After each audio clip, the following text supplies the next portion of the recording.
Father's Day should have been about love. Instead, my own daughter humiliated me in front of everyone, stripping me of my dignity with nothing but a smirk and a $2 lottery ticket. In that moment, I wasn't just a father anymore. I was a man on trial. Honor, sacrifice, justice, all of it, shattered at my own dinner table. But what came next? No one could have imagined. You won't believe what I did after that. Before we continue, hit subscribe and tell us in the comments where you're listening from. Father's Day was supposed to be simple. A dinner at my house, a few laughs, maybe some awkward small talk, and then everyone would go home. I wasn't expecting fireworks. I wasn't expecting tears, and I certainly wasn't expecting my daughter to strip me bare in front of my own family, with nothing more than a smirk and a scrap of paper. The table was set with my best dishes, nothing fancy, just sturdy plates I'd bought 20 years ago. The chicken roasted in the oven, the smell filling the house with something warm, familiar. I had worked all morning, polishing the silverware, arranging the photographs on the wall so no one could miss the snapshots of Linda as a child. She used to grin ear to ear in those pictures, eyes full of trust. That girl was gone now, replaced by someone I barely recognized. Linda arrived late, her heels clicking against the tile like the sound of a warning bell. Robert followed, as polished as ever, shaking hands like a politician, eyes scanning the room for someone important enough to notice him. They barely greeted me before sitting down. When dinner was over, Linda leaned back in her chair and pulled something from her purse, a crumpled lottery ticket. She didn't hand it to me gently. She tossed it. It fluttered across the table like garbage, landing beside my plate. "Here you go, Dad. Happy Father's Day. $2. If you win, half is mine." The room laughed nervously. I felt my stomach twist, but I forced my lips into a smile. I picked up the ticket, my calloused fingers smoothing the wrinkles, and tried to say, "Thank you." That was when Linda clapped her hands. "Oh, wait, I almost forgot."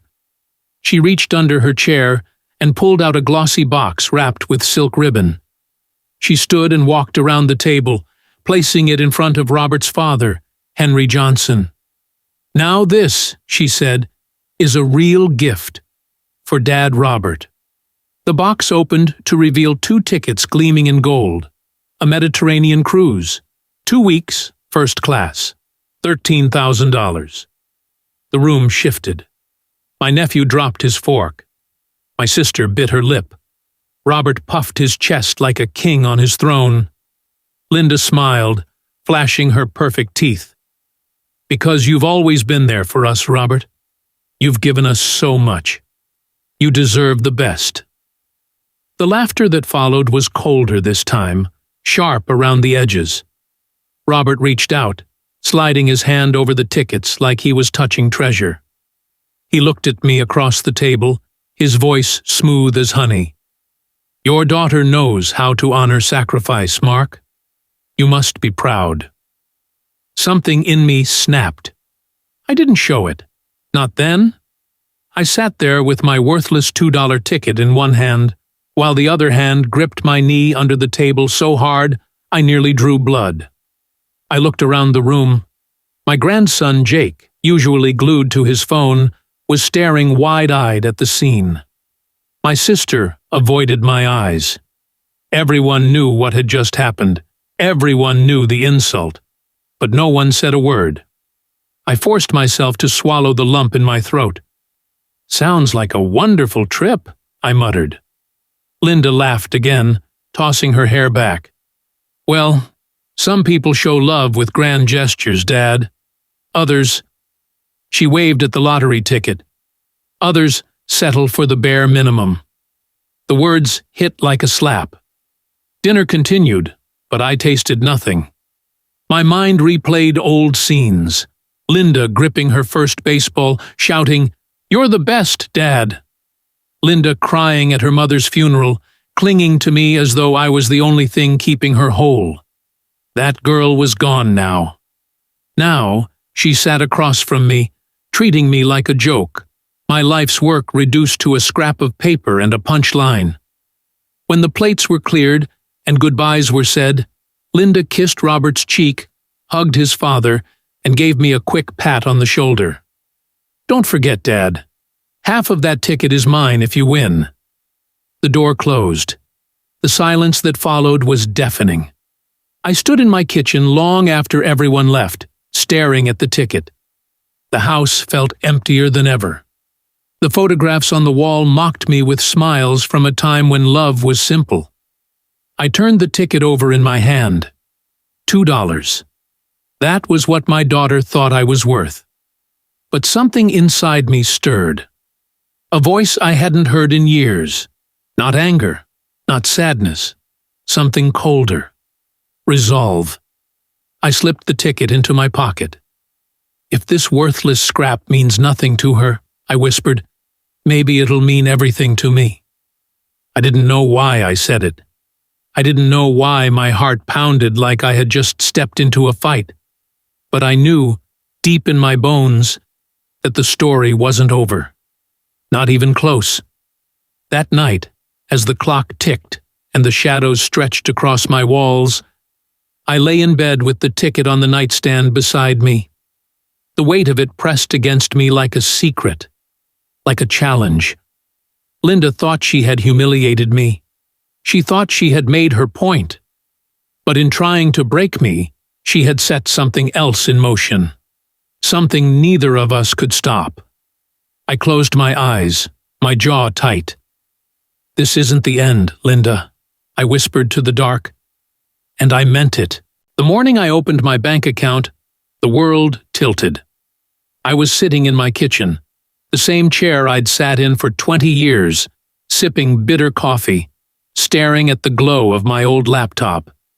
I scrolled down the statement line by line until one number stopped me cold. Premium travel services, $13,482. My pulse slammed in my throat. I hadn't booked anything. I hadn't traveled anywhere in years. My retirement was modest, my spending predictable. Utilities, groceries, small donations to the church. Nothing more. I dialed Linda immediately. My hands trembled so hard I nearly dropped the phone. She answered with that bored, distracted tone she'd used since she was a teenager. "Hey, Dad. I'm kind of busy. Can we make this quick?" I forced my voice steady. "Linda, I'm looking at my bank statement. There's a charge for over $13,000. A travel agency. Do you know anything about this?" There was silence, then a short laugh. "Oh, that.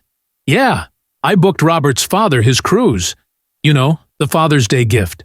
Don't worry, Dad. It's family money. We'll all benefit from it." I nearly choked. "Family money? Linda, that's my retirement. That's my savings. You had no right." She cut me off sharply. "You're being dramatic. Robert's father has always been there for us. He helped with Jake's tuition, with the house, with the club membership. You never did anything like that. You hoard money. At least now, some of it went to someone who deserves it." Her words landed like hammer blows. "Linda, I raised you alone. I worked double shifts, ruined my back in that garage so you could go to college. I paid every bill, every textbook, every meal. How can you say I did nothing?" "You did what fathers are supposed to do," she snapped. "But Robert's father showed us what real generosity looks like. Don't make this bigger than it is. It's just money, Dad. You wouldn't have spent it anyway." The line went dead. She had hung up on me. I sat there, gripping the phone, feeling the kitchen walls close in. My own daughter had stolen from me. Not just money, respect, trust, love. The next day, it got worse. Linda posted a picture of Robert's father holding the cruise tickets, smiling like a king. Her caption read, "So grateful for real family. Some people know how to give." Comments poured in. "Wow, amazing gift. Robert's dad is such a blessing to your family." Not a word about me. not a whisper of what it cost. Within days, Linda turned the world against me. Facebook posts painting me paranoid, Robert's polished lies on LinkedIn, neighbors whispering in grocery aisles, old friends liking her words. Everywhere I went, I was no longer a father. I was the villain in her story. That night, I walked past Henderson's corner store. Mr. Chen, who had known me since Linda was a child, barely nodded. I remembered standing in that very spot years ago, buying Linda a candy bar with the last $2 in my wallet, just to see her smile. Now, the thought burned. That smile had become a weapon. I returned home to find an envelope in my mailbox. Inside was a card from Linda. At first, I thought maybe she regretted it. Maybe she was reaching out. But when I opened it, the words were brutal. Dad, stop embarrassing yourself. Accept that Robert's father has given more to this family than you ever did. You're lucky we still include you. Don't ruin this. I sank into my chair, staring at the card, rage boiling in my chest. My daughter had turned me into a ghost in my own family. 2 nights later, the phone rang again. It was Margaret, my sister. Mark, I need to ask you something. Linda says you accused her of stealing $13,000. Is that true? I told her everything, line by line, detail by detail. Silence stretched over the line. She admitted it to me, I said flatly. She told me it wasn't stealing because it's family money. She thinks Robert's father deserves more than I ever did.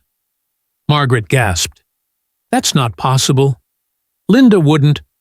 She did, I cut in. My voice was sharp, my throat raw. Don't defend her, Margaret.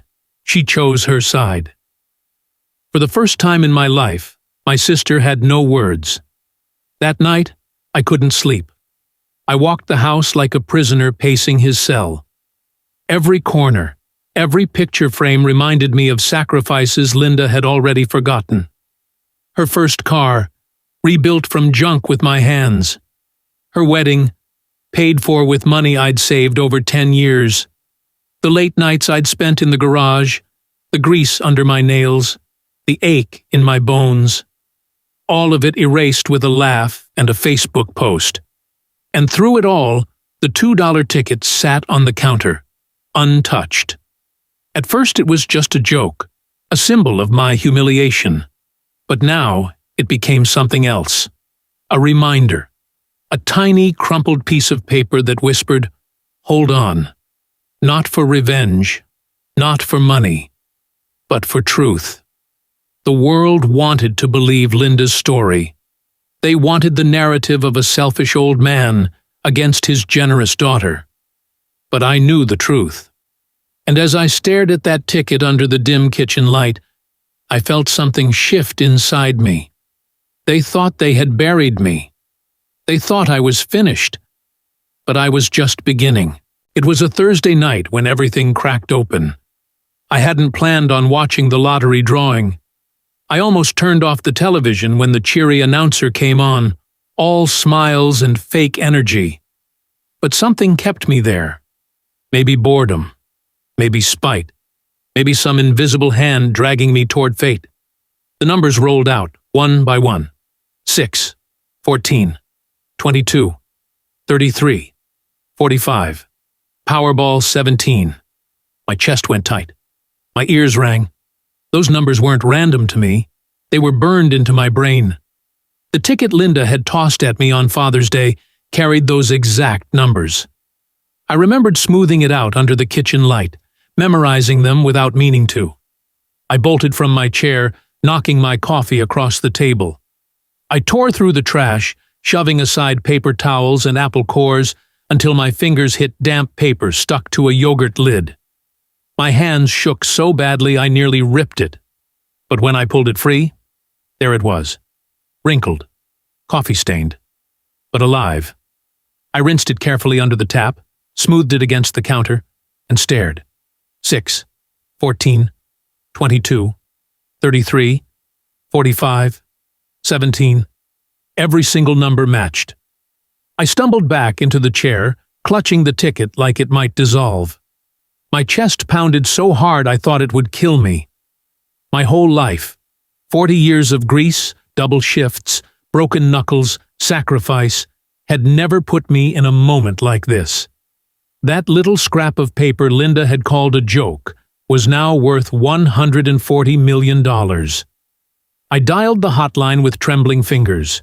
The automated voice repeated the numbers, repeated the jackpot, repeated what I already knew. I wasn't dreaming. I wasn't imagining. I was holding a miracle. And then reality slammed in. Linda's voice from that night whispered like poison in my ear. If you win, half is mine. By the next morning, she knew. I don't know how.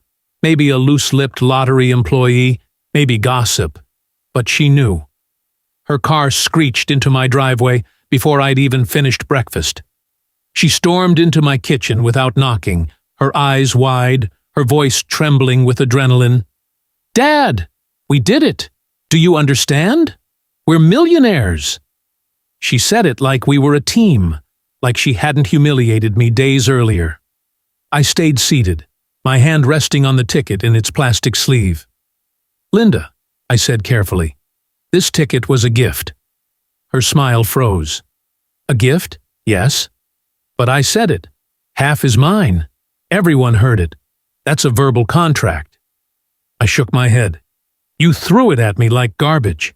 You didn't mean it as a contract. You barely meant it as a gift." Her face hardened. "Don't do this, Dad. Don't try to cut me out. Robert's already spoken to a lawyer. If you fight us, we'll take you to court. We'll expose everything." "Expose what?" I asked, my voice rising. "That you stole $13,000 from me? That you humiliated me in front of our family? That you mocked me with this ticket?" She leaned across the table, her voice dropping to a hiss. "We'll expose that you're greedy, that you're unstable, that you're trying to cheat your own daughter out of what's rightfully hers." The front door slammed a minute later, her perfume still hanging in the air like smoke. By evening, the storm had hit. I turned on the news, and there she was, sitting in her car, tears streaking her mascara, speaking straight into a reporter's microphone. "My father stole my lottery ticket. I gave it to him with the clear understanding that we'd share any winnings. Now he's keeping it all. I never thought a parent could betray their own child this way."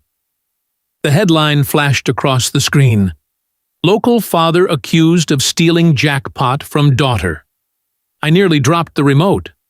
She had flipped the story, made herself the victim, painted me as the thief.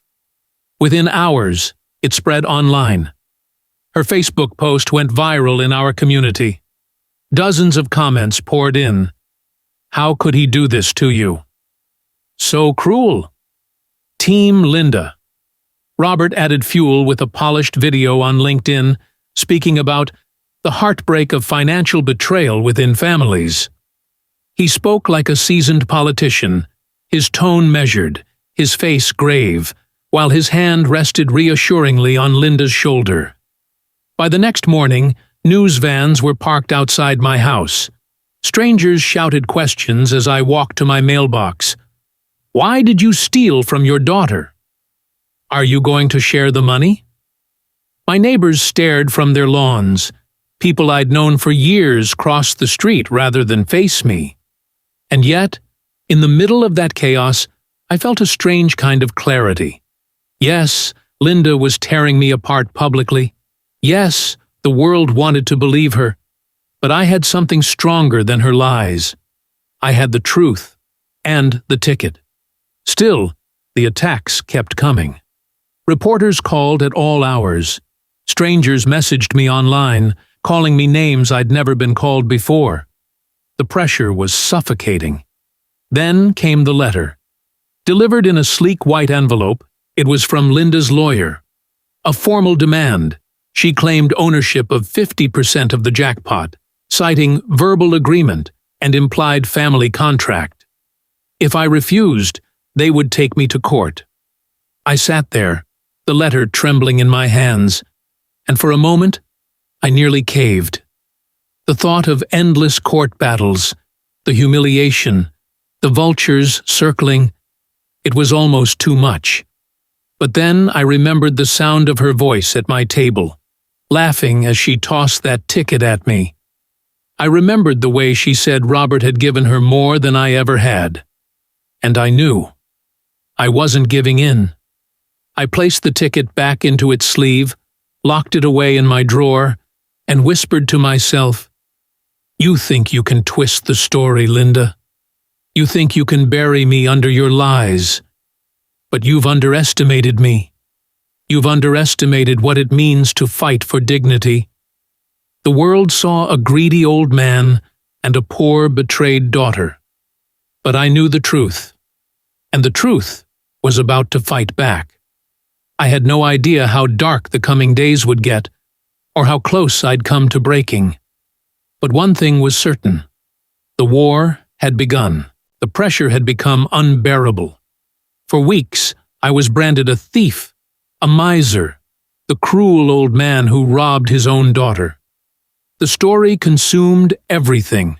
Neighbors whispering, strangers spitting insults, reporters circling like vultures. Every ring of the phone made my chest tighten. Linda and Robert had trapped me in the court of public opinion, and I was losing piece by piece. Then came the voice that cracked the darkness open. Henry Johnson, Robert's father, called me late one night. His voice was gravel, steady as iron. "Mark," he said, "I was there. I saw Linda toss you that ticket. I heard her laugh. It was a gift. No promises, no conditions, yours, and it's time someone said it." I swallowed hard. "Henry, you'd stand against your own son?" He didn't hesitate. "Right is right. Wrong is wrong. My blood doesn't blind me. Robert's lost his way. So is Linda. But I won't stand silent while greed eats them alive." The next morning, Henry went public. A single post on Facebook, blunt and undeniable. I witnessed the exchange. The ticket was given freely to Mark Wilson. He is the rightful owner. Anything else is a lie. The effect was immediate. Henry wasn't just anyone. He was a veteran, a church elder, a man known for honesty. His words spread like wildfire. For the first time, the tide shifted. People whispered, "If Henry says it, it's true." The mob faltered. But Linda didn't back down. She posted shaky videos, sobbing that her own father-in-law had betrayed her. Robert sat beside her, his arm around her shoulders, calling Henry confused on live TV. Yet when the camera caught him in a pause, I saw it. A flicker of something behind his eyes. Shame. He knew. But he buried it, letting Linda scream while he kept his lips sealed. Then came the invitation that would change everything. The official lottery ceremony. Cameras, reporters, the oversized check. At first I wanted to hide, but then I realized I needed the world to see me. Not the caricature Linda had painted, but the truth. That morning, I put on my best suit, the same one I wore to my wife's funeral. The mirror showed a man older, battered, but not broken. I stepped onto that stage, the lights hot against my face. Janet Chen from the commission smiled as she handed me the giant check. "Congratulations to Mr. Mark Wilson, winner of $140 million. The crowd erupted. For a moment, applause wrapped around me like armor. I leaned toward the microphone. "This isn't just luck," I said, my voice steady. "It's a reminder that dignity matters, that hard work and truth still matter.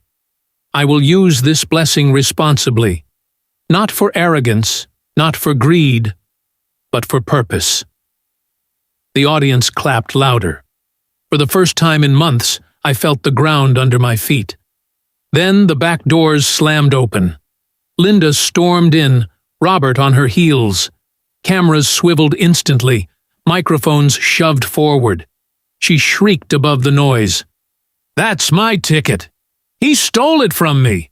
Half of it is mine!" The crowd gasped. Security tried to hold her back, but she fought like a woman possessed. Tears streaked her face, her voice raw. "I bought it! Everyone heard me say we'd share it. He's lying to all of you." I stepped forward, heart pounding but voice calm. I looked her in the eyes, not the child I raised, but the stranger she had become. "A gift is a gift," I said. "My daughter mocked me when she tossed me this ticket, but it was given to me. And some truths don't change, no matter how loud the lies." The auditorium went silent. Cameras zoomed in. Henry, seated in the front row, nodded once, grim but proud. Linda collapsed into sobs, Robert tugging at her arm. For a brief second, he glanced at me, his face tight with something close to regret. Then he turned away, letting her spiral in front of the cameras. That night, the war followed me home. Linda appeared at my door, mascara smudged, her hands trembling. Her voice cracked. "Dad, please, we're drowning. The bank's about to take the house. Robert's business is collapsing. We owe $500,000. Just give us $2 million. It's nothing to you. Please." Her tears hit me like knives. For a moment, I almost folded. I saw the child who once clung to me, the little girl who whispered, "Dad, you're my hero." But then I remembered everything. The theft, the humiliation, the lies. I took her hands gently, my throat tight. "I love you, Linda, but I will not reward this. Not again. I can't." Her grief twisted into rage. "You'll let your own daughter lose everything while you sit on a fortune? Money has made you heartless." I shook my head slowly. "No, money hasn't changed me. It's shown me the truth. And the truth is, I won't be destroyed by your greed." She ripped her hands away, spitting words that cut deeper than any blade. "Then you'll die alone, and you'll deserve it." The door slammed.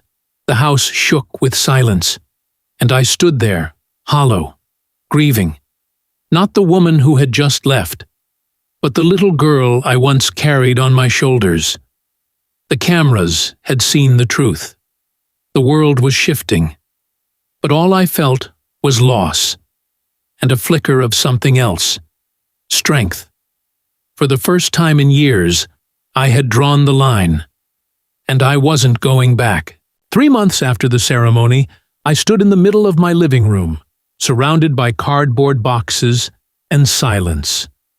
The house that had carried my life, every laugh, every argument, every lonely dinner, was nearly empty. I should have felt victorious. I was one of the richest men in Ohio now. But all I felt was the echo of Linda's last words. "You'll die alone, and you'll deserve it."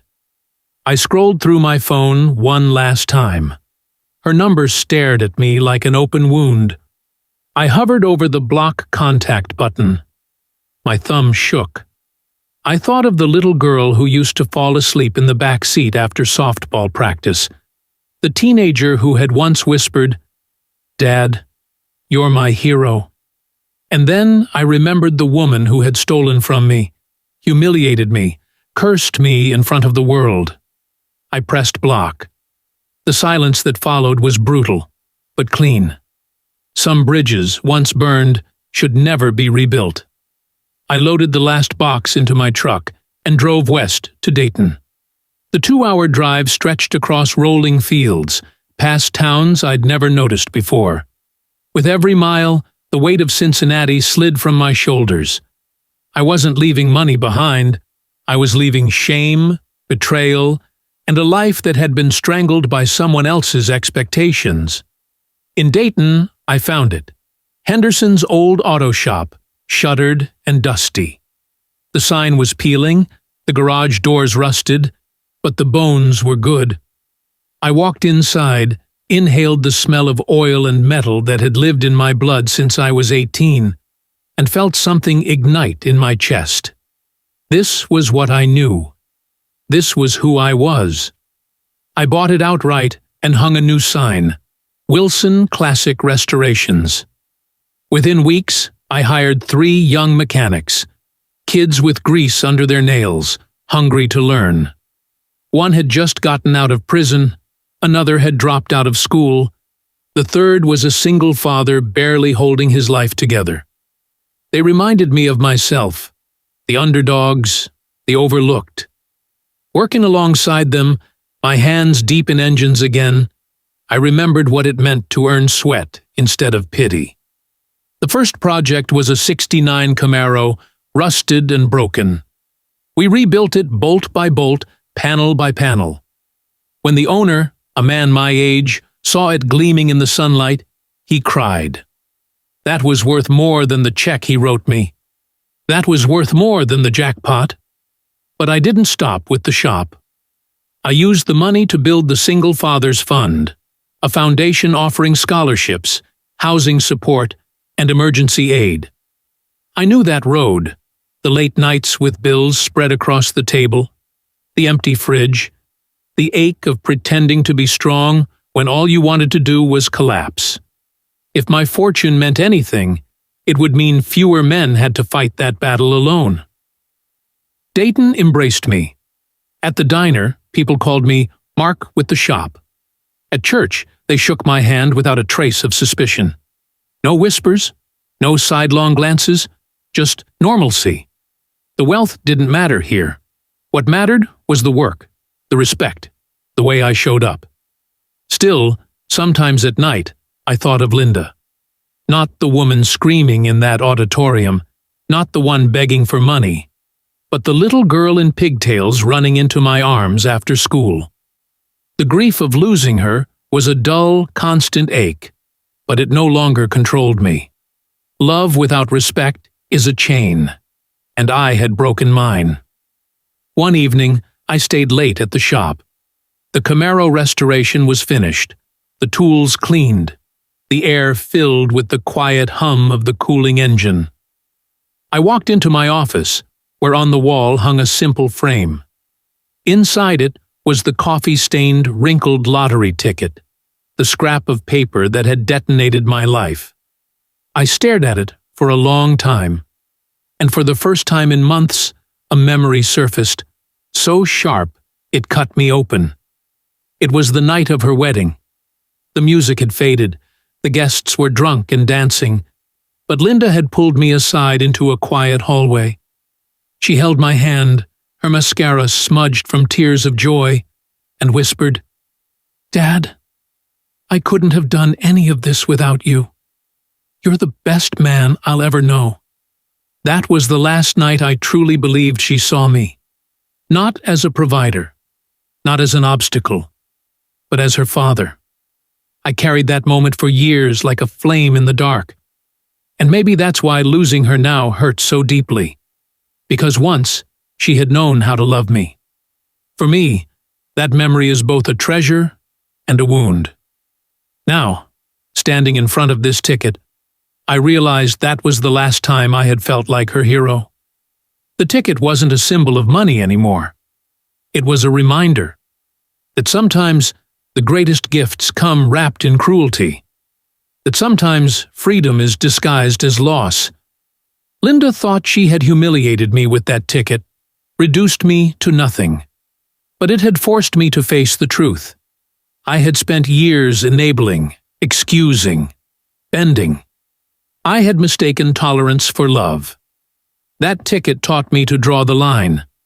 As I locked the doors and stepped outside, the air was crisp, the stars sharp against the dark sky. My employees had gone home to their families. The neighborhood was quiet. For the first time in decades, I wasn't weighed down by debt, expectation, or shame. I was simply a man walking home, free. The irony wasn't lost on me. I had $140 million in the bank, but my true wealth wasn't money. It was this: peace, purpose, dignity. I thought back to Linda's words. Money has made you cruel. She was wrong. Money hadn't made me cruel. Money had revealed who was willing to destroy me for it. Money had made me honest. I turned toward home, my hands still smelling faintly of motor oil, and whispered to myself, that $2 ticket didn't just make me rich. It made me free. And for the first time in years, I believed it. Life isn't measured by what we gain, but by what we're willing to protect.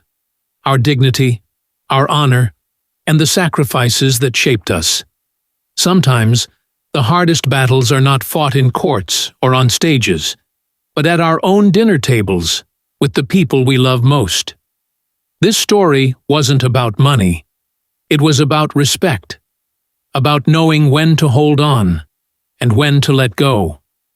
If you've ever carried the weight of sacrifice, if you've ever questioned whether your love was seen or forgotten, remember this.